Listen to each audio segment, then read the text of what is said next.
Hey everybody, Kenny here. So in today's video, I just want to go over some tips for players in the game Xenoblade Chronicles 3. After putting in over 100 hours in this game, there are just certain things that I've learned are just absolutely too valuable to be avoided, and I felt that it was important to share some of these tips that I've learned throughout the game. The first of which is actually the last of the things I'm going to be talking about that I learned about. And honestly, it's embarrassing that it took me as long as it did to figure this out. Because honestly, I was near 100 hours by the time I realized the way this feature worked. And that is the dodge button. Yeah, that's right, you heard me right. Xenoblade Chronicles 3 has a dodge button. And the game does tell you about it, but it doesn't actually explain that what it's telling you is that it's a dodge button. From the tutorial you see, most likely you're going to read it. Actually, no, I shouldn't say that.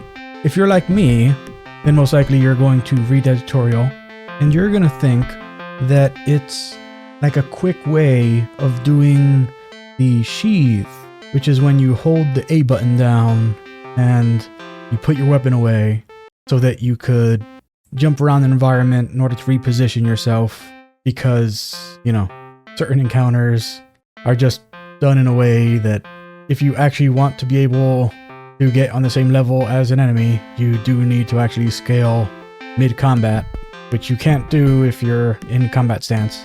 So to me, when I would see that tutorial, I would think, oh, this is telling me that that's a quick way to do that, is just to press this instead of hold down the A button to sheath my weapon to be able to do that.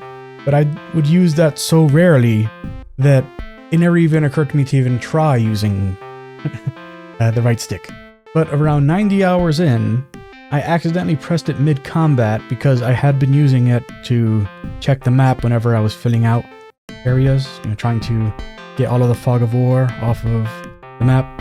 And mid-combat realized, oh my goodness, I have been playing this game wrong for 90 hours. Because in Xenoblade Chronicles 3, when you're fighting an enemy that has a particularly devastating attack, they give very clear telegraphs of what they're about to do. Now, it's not like in an MMO where like a spot will show up on the ground to show you where the attack's going to hit. It's just you'll see them doing something and it's obvious what they're about to do. And if you have the wherewithal, you can avoid it. And if you don't realize that the right stick is the dodge button, then what's going to happen is that you're going to try to run away normally mid-combat, like you're seeing here, and you're going to get hit because the game isn't designed for you to run away slowly from an attack like that.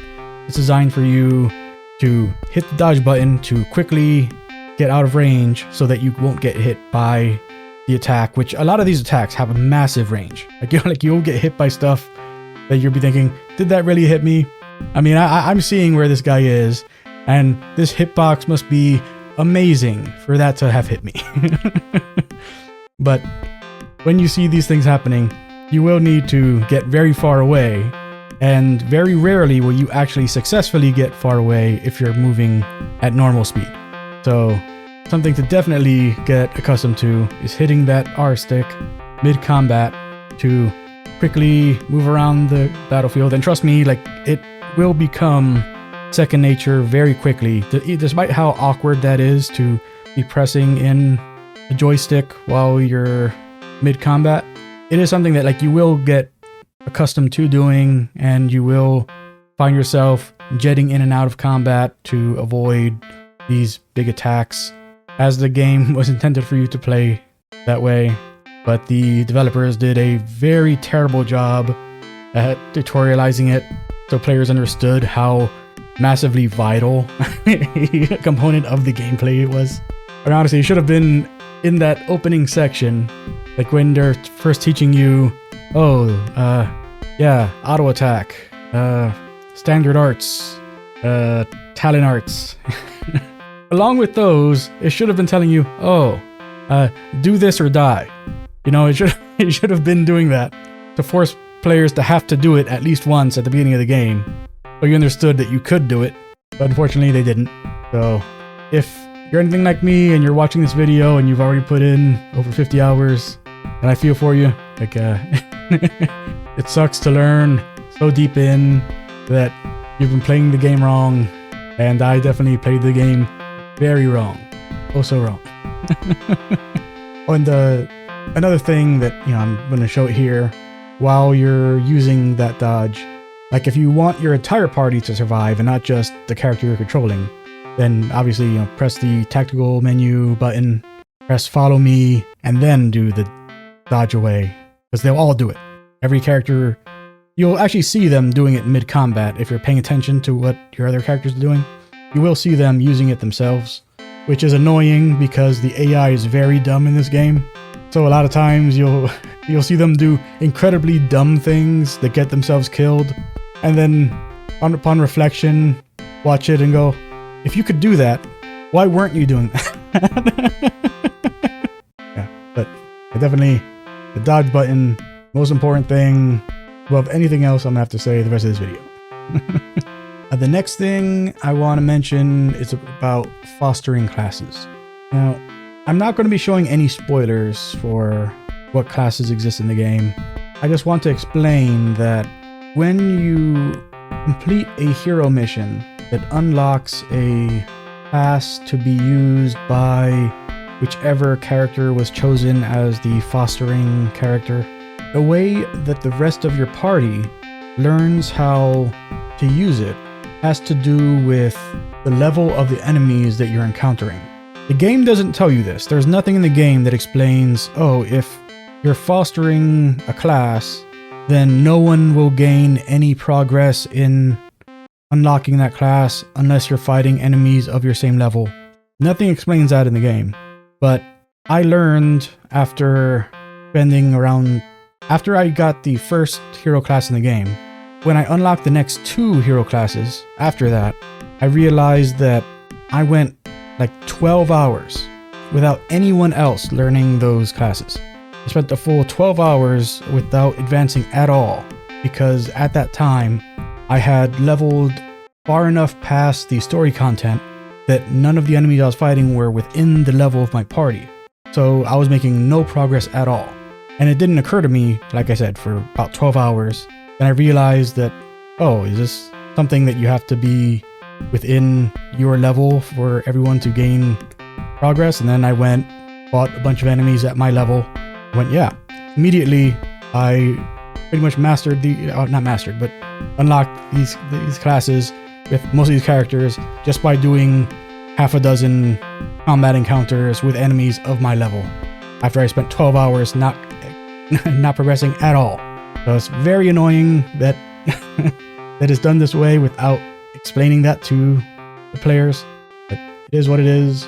So keep that in mind, that you do want to take some time away from the story if you're like me and you like to explore and gain lots of extra levels while doing the extra content in the game. That occasionally you will have to step away from the story to go to higher level areas just to unlock a class with all of the other characters. The next thing I want to mention is about the class balancing. So, unfortunately, I don't know why the devs did this, but the Xenoblade games have always been about the Trinity. Your DPS, your healer, and your tank. Ever since the first game, they've always been about that. But for some reason, when they were creating all of the classes for Xenoblade Chronicles 3, they decided to make more attacker classes than all of the healing and defender classes combined. And because of that, while you're playing through the game normally, you will reach a point where if you want your characters to continue leveling up jobs, then you will have to break your class balance, because you won't have someone who is able to continue leveling as a healer or a defender. Like, they'll all have leveled up all of the healer jobs, all the defender jobs. You'll only have attacker jobs left if you want to continue leveling your characters. And obviously, if you're trying to get any real experience or class points, then the enemies are going to have to be at least near your level And fighting enemies near your level without healers and attackers is a huge pain in the game. Also, just to note, and once again, I'm not going to spoil anything by showing, but once you unlock the first class in the, well, not the first, once you get the first hero in the game, you'll be able to see the full class list. Like, they'll all be hidden, but you'll be able to hover over each and press the right trigger to see a little slide out that shows you what arts and skills you'll inherit from them if you were to reach certain class levels with that class. And you'll see the name of the class and description of it. And you can see there that, you know, they're all color coded. So you can see that, you know, there are more attackers and healers than there are defenders. There's more, so like I said, you know, there's more attackers than there are healers and defenders combined, and there's more healers than there are defenders. There's a total of 5 defenders in the game, but 3 of them are from hero classes, and they're very, well, actually no. So the last 2 are very close together, but the first of the last 2 is very far apart from the first defender hero that you unlock. And when you look at the list, that's actually the order that you find them in the game in terms of difficulty. So whatever level you're at when you get the first hero, you know, the next one on the list will be the closest to that level, and so on and so forth, all the way across and down to the end.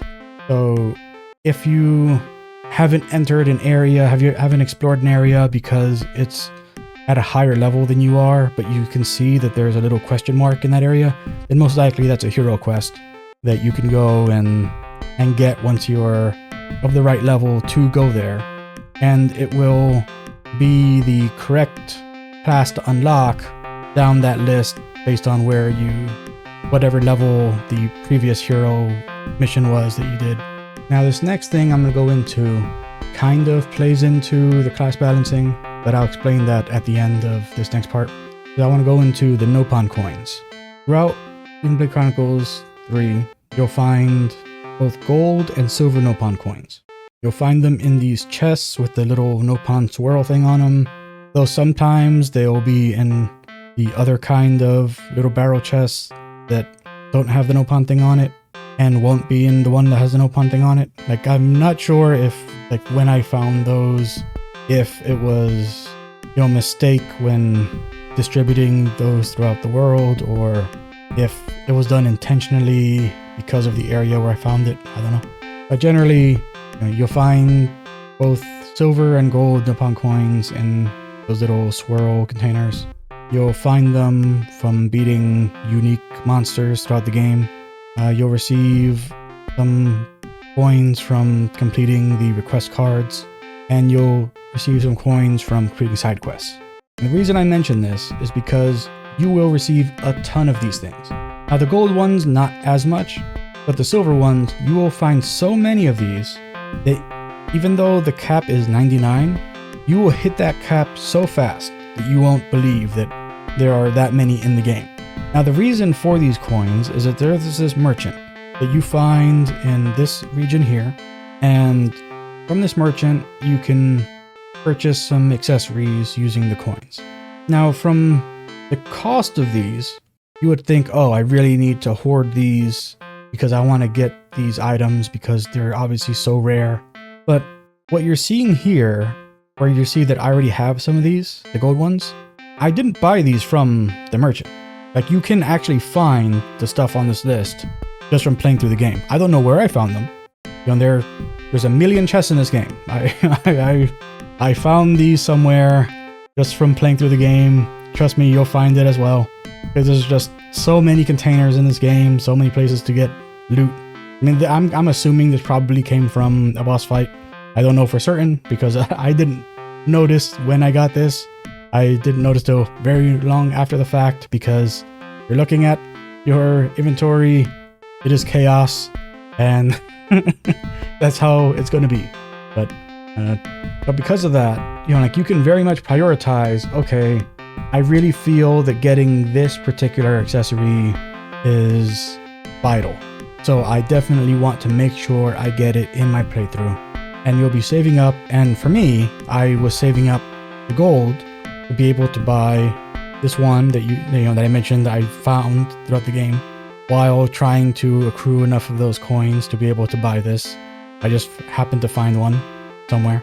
And because I was only concerned with collecting enough to be able to buy that item, I didn't notice that when I hit that silver coin cap, that the game started selling off the excess coins that I found.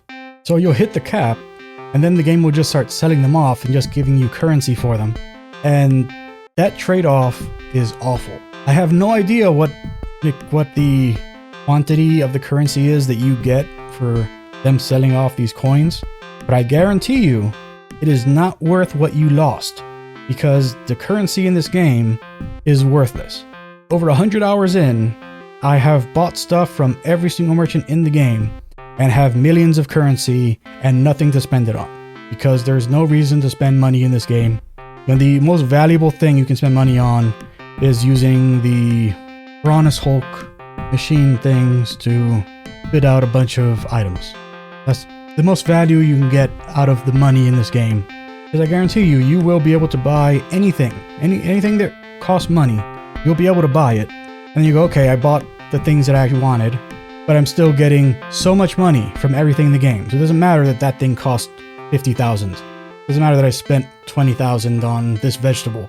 You know, like money will be that negligible to you that you'll be able to spend that ridiculous amount on things that don't make sense to cost that much.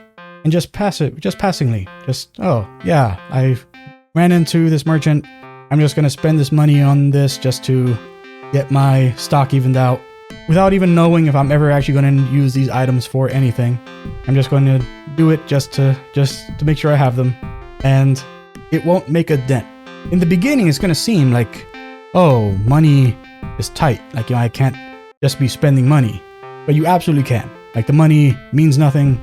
You can spend all the money, it won't matter. You'll get all the money back. So, because the money is so useless, having those coins get tossed for more money is very sad.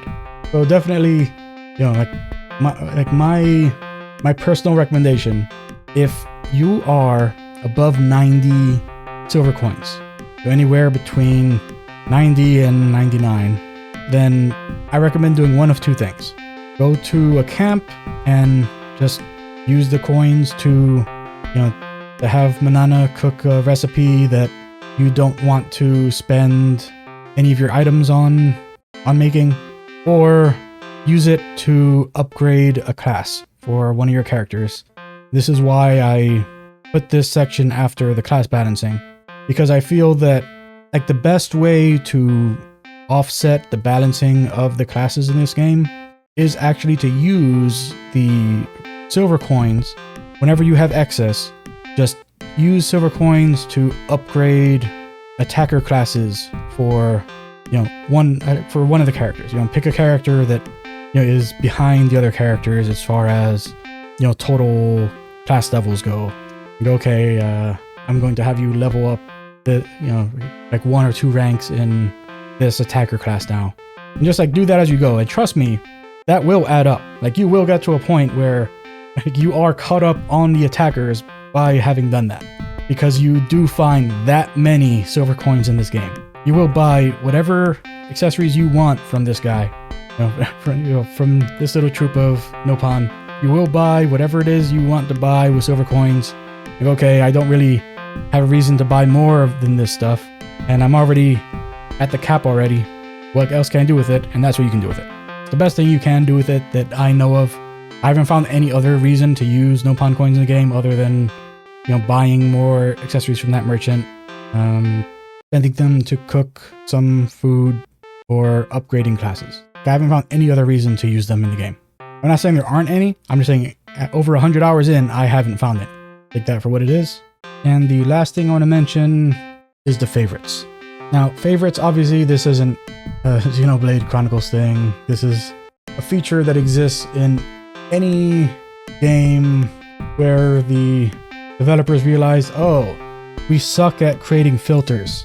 So we're just going to give players the option to mark items so that they at least are somewhat able to filter, since we weren't good enough to do this in a way that is time efficient for the player. And that's what I recommend doing. Just anytime you are picking your item build, your accessory build for each character in a certain class, if it's something that you're like, okay, I'm definitely going to use this again, just press favorite. And if you find something better, then later when you're updating, unfavorite the one you favorited before and favorite the one you're going to use now.